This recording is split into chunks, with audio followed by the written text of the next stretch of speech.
Carrying on to Chapter 3, welcome to Another World Audiobooks, Chapter 3 of Tarzan, or The Return of Tarzan. We actually did Tarzan of the Apes last year, or 2 years ago, so make sure to go check that out if you haven't listened to it. It's a lot of fun, really good origin story for Tarzan, so go check that out. You can listen to that and then catch this book number 2. You don't want to spoil it, so make sure to go listen to book 1 if you haven't already. And remember to check out as well anotherworldaudiobooks.com. All the links to everything are on there, as well as the links to buy full audiobooks. So if you don't want to download a bunch of different episodes and have to listen to me talk before and after the episodes, you can just go to anotherworldaudiobooks.com and there's a button to buy audiobooks directly from Another World, which helps support the podcast and help me bring you more episodes. I mentioned this a little bit ago, but I'm so excited about it. The Sherlock collection. It's 5 full Sherlock audiobooks. It's so cool. 5 full audiobooks, and basically you're getting it for like the price of 2 audiobooks. So 5 audiobooks for the price of 2, and all the Sherlock you could ever want. So make sure to check that out, as well as the Adventure collection. It's a combination of 4 different audiobooks that are all adventure themes. So go check that out as well. Anotherworldaudiobooks.com. All right, so now without further ado, let's get into Chapter 3 of The Return of Tarzan. Chapter 3. What happened in the Rue Maule?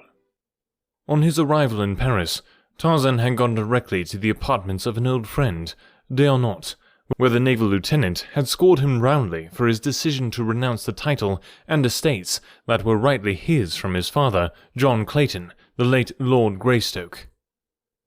"You must be mad, my friend," said D'Arnault. "Thus likely to give up not alone wealth and position, but an opportunity to prove beyond doubt to all the world that in your veins flows the noble blood of 2 of England's most honored houses, instead of the blood of a savage she-ape. It is incredible that I could have believed you, Miss Porter least of all." "I never did believe it, even back in the wilds of your African jungle, when you tore the raw meat of your kills with mighty jaws like some wild beast, and wiped your greasy hands upon your thighs. Even then, before there was the slightest proof to the contrary, I knew that you were mistaken in the belief that Colour was your mother. And now, with your father's diary of the terrible life led by him and your mother on that wild African shore, with the account of your birth, and finally, the most convincing proof of all, your own baby fingerprints upon the pages of it, it seems incredible to me that you are willing to remain a nameless, penniless vagabond." "I do not need any better name than Tarzan," replied the ape-man. "And as for remaining a penniless vagabond, I have no intention of doing so. In fact, the next, and let us hope the last burden that I shall be forced to put upon your unselfish friendship will be of finding employment for me." "Ugh," scoffed D'Arnault. "You know that I did not mean that. Have I not told you 1,000 times that I have enough for 20 men, and that half of what I have is yours? And if I gave it all to you, would it represent even a 10th part of the value I place upon our friendship, my Tarzan? Would it repay the services you did me in Africa? I do not forget, my friend, that but for you and your wondrous bravery, I died at the stake in the village of Mbonga's cannibals. Nor do I forget that to your self-sacrificing devotion I owe the fact that I recovered from the terrible wounds I received at their hands.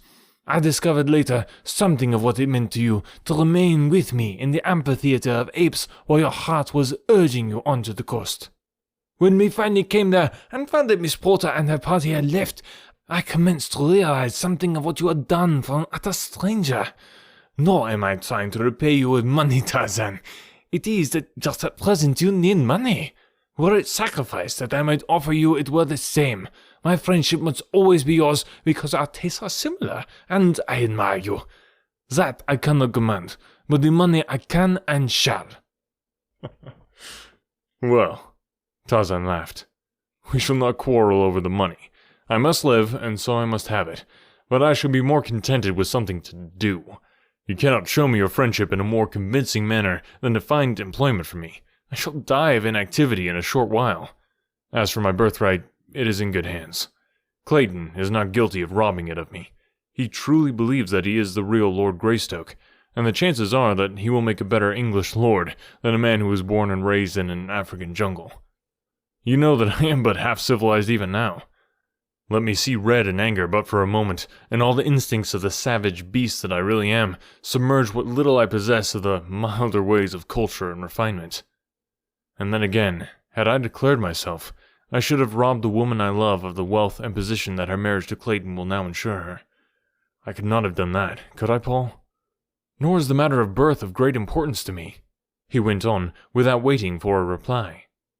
Raised as I have been, I see no worth in man or beast that is not theirs by virtue of their own mental and physical prowess. And so I am happy to think of Calla as my mother, as it would be to try to picture the poor and happy little English girl who passed away a year after she bore me. Calla was always kind to me in her fierce and savage way. I must have nursed at her hairy breast from the time that my own mother died. She fought for me against the wild denizens of the forest and against the savage members of our tribe with the ferocity of a real mother love. And I, on my part, loved her, Paul. I did not realize how much until after the cruel spear and the poisoned arrow of Mbonga's black warrior had stolen her away from me. I was still a child when that occurred, and I threw myself upon her dead body and wept out my anguish as a child might for his own mother. To you, my friend, she would have appeared a hideous and ugly creature. But to me, she was beautiful. So gloriously does love transfigure its object. And so, I am perfectly content to remain forever the son of Calla, the she-ape. I do not admire you less for your loyalty, said Deonot. But the time will come when you will be glad to claim your own. Remember what I say, and let us hope that it will be easy then as it is now. You must bear in mind that Professor Porter and Mr. Philander are the only people in the world who can swear that the little skeleton found in the cabin with those of your father and mother was that of an infant anthropoid ape, and not the offspring of Lord and Lady Greystoke. The evidence is most important. They are both old men. They may not live many years longer. And then, did it not occur to you that once Miss Porter knew the truth, she would break her engagement with Clayton?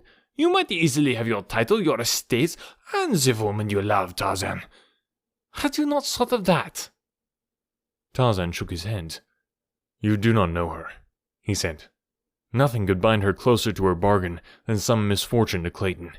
She is from an old Southern family in America, and Southerners pride themselves upon their loyalty.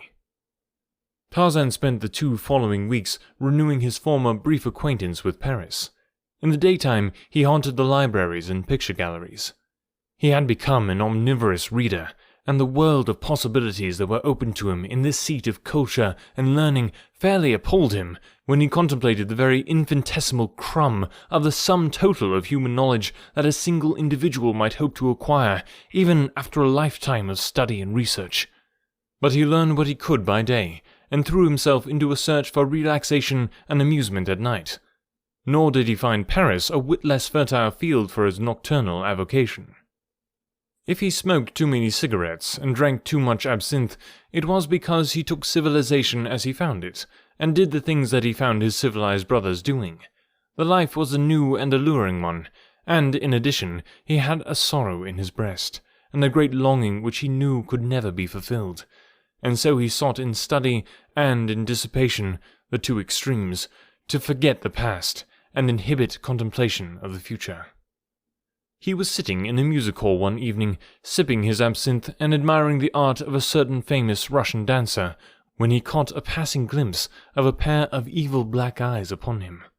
The man turned and was lost in the crowd at the exit before Tarzan could catch a good look at him, but he was confident that he had seen those eyes before, and that they had been fastened on him this evening through no passing accident. He had had the uncanny feeling for some time that he was being watched, and it was in response to this animal instinct that was strong within him that he had turned suddenly and surprised the eyes in the very act of watching him.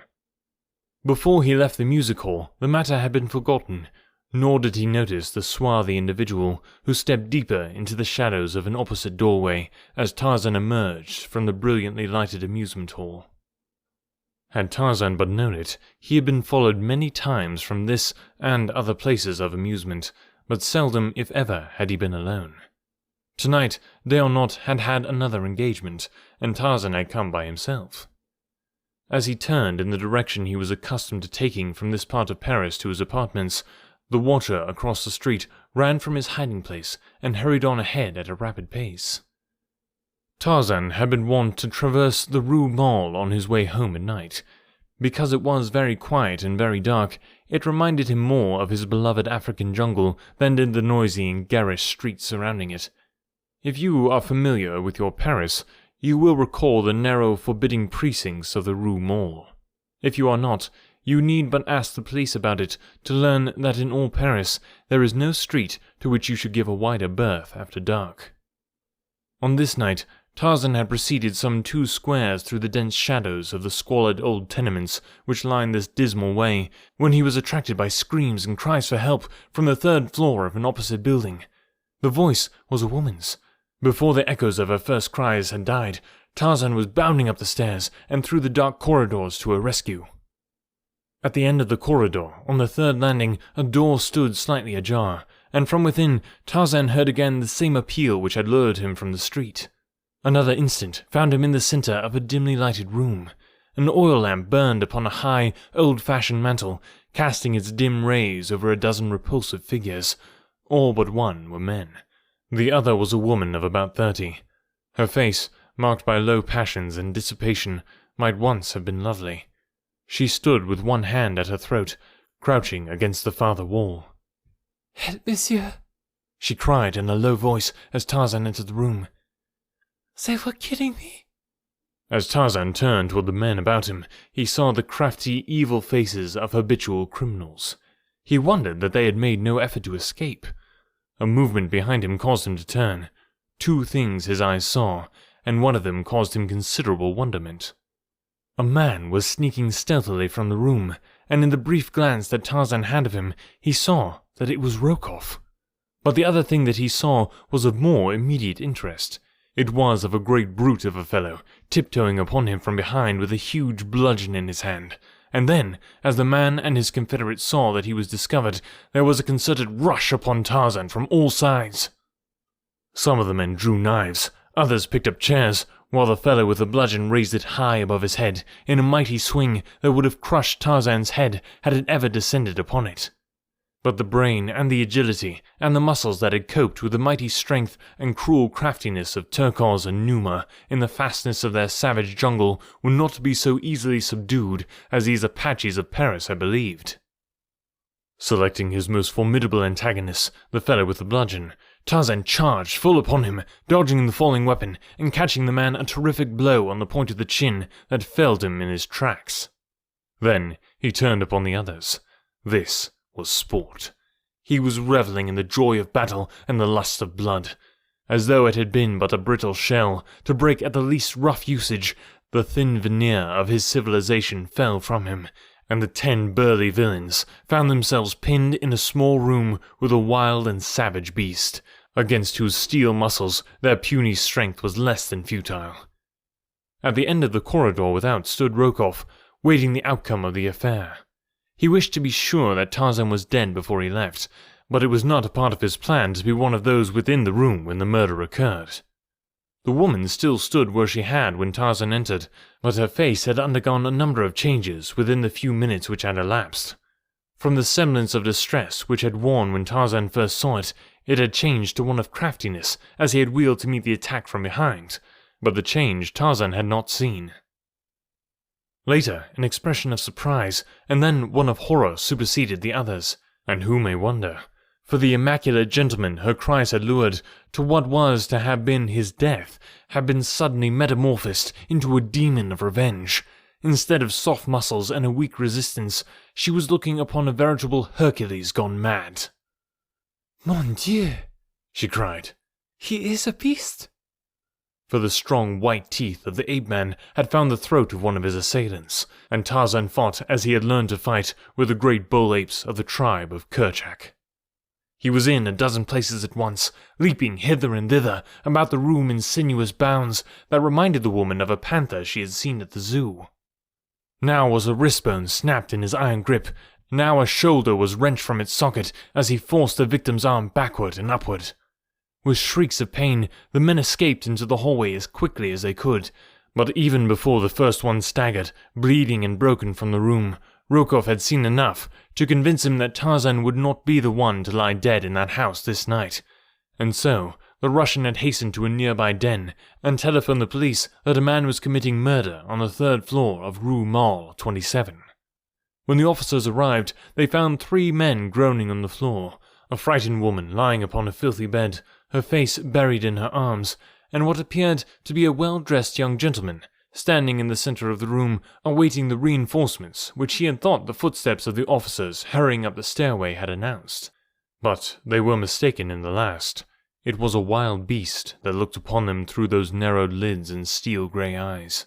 With the smell of blood, the last vestige of civilization had deserted Tarzan, and now he stood at bay, like a lion surrounded by hunters, awaiting the next overt act, and crouching to charge its author. What happened here? Asked one of the policemen. Tarzan explained briefly, but when he turned to the woman for confirmation of his statement, he was appalled by her reply. He lies! She screamed shrilly, addressing the policeman. He came to my room but I was alone, and for no good purpose. When I repulsed him, he would have killed me had not my screams attracted these gentlemen who were passing the house at the time. He is a devil, messieurs. Alone he has all but killed 10 men with his bare hands and his teeth. So shocked was Tarzan by her ingratitude that for a moment he was struck dumb. The police were inclined to be a little skeptical, for they had had other dealings with this same lady, and her lovely coterie of gentlemen friends. However, they were policemen, not judges, so they decided to place all the inmates of the room under arrest, and let another, whose business it was, separate the innocent from the guilty. But they found that it was one thing to tell this well-dressed young man that he was under arrest, but quite another to enforce it. "I am guilty of no offense," he said quietly. "I have but sought to defend myself. I do not know why the woman has told you what she has. She can have no enmity against me, for never until I came to this room in response to her cries for help had I seen her." Come, said one of the officers. "There are judges to listen to all that." And he advanced to lay his hand upon Tarzan's shoulder. An instant later, he lay crumpled in a corner of the room, and then, as his comrades rushed in upon the ape-man, they experienced a taste of what the Apaches had but recently gone through. So quickly and so roughly did he handle them that they had not even an opportunity to draw their revolvers. During the brief fight, Tarzan had noted the open window, and beyond, the stem of a tree, or a telegraph pole, he could not tell which. As the last officer went down, one of his fellows succeeded in drawing his revolver, and, from where he lay on the floor, fired at Tarzan. The shot missed, and before the man could fire again, Tarzan had swept the lamp from the mantel and plunged the room into darkness.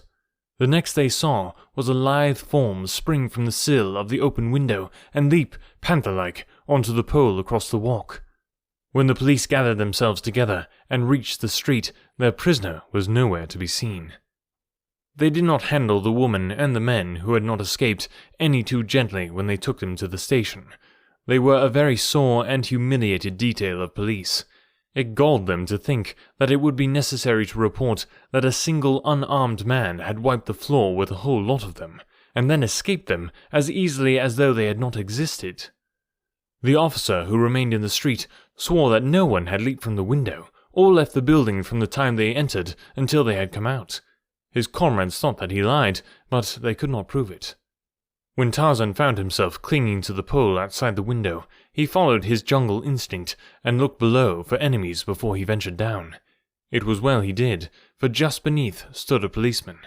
Above, Tarzan saw no one, so he went up instead of down. The top of the pole was opposite the roof of the building, and it was but the work of an instant for the muscles that had, for years, sent him hurtling through the treetops of his primeval forest to carry him across the little space between the pole and the roof. From one building he went to another, and so on, without much climbing, until, at a cross street, he discovered another pole, down which he ran to the ground. For a square or two he ran swiftly. Then he turned into a little all-night cafe, and, in the lavatory, removed the evidences of his over-roof promenade from hands and clothes.